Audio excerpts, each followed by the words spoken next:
ఆస్తి కోసం కుటుంబంలో ఒకరినొకరిని చంపుకోవడం చూస్తూనే ఉంటాం. కానీ పల్నాడు జిల్లాలో జరిగిన ఒక డబుల్ మర్డర్ చాలా షాకింగ్ గా ఉంది.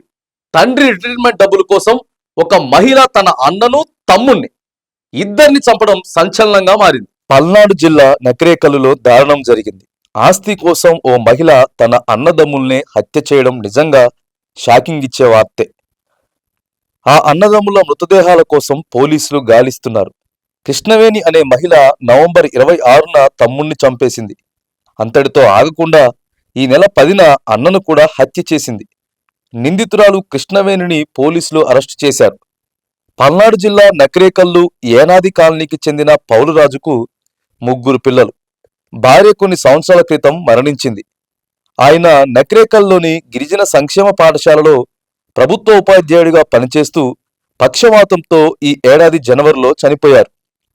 పెద్ద కుమారుడు గోపికృష్ణ బొల్లాపల్లి మండలం బండ్లమోటు పోలీస్ స్టేషన్లో కానిస్టేబుల్గా విధులు నిర్వహిస్తున్నారు. రెండో సంతానం కుమార్తె కృష్ణవేణి. పెళ్లైన భర్తకు దూరంగా పుట్టింట్లో ఉంటుంది. మూడవ సంతానం దుర్గా రామకృష్ణ. కుమారులు ఇద్దరికీ వివాహాలయ్యాయి.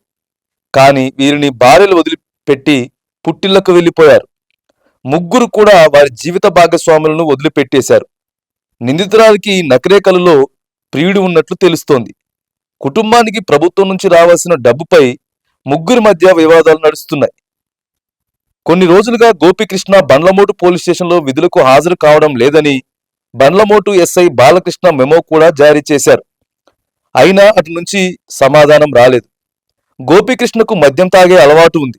దీంతో ఈ నెల 10న అన్నకు అతిగా మద్యం తాగించి మెడకు చున్నీ బిగించి హత్య చేసినట్లు సోదరి పోలీసులకు చెప్పినట్లు సమాచారం.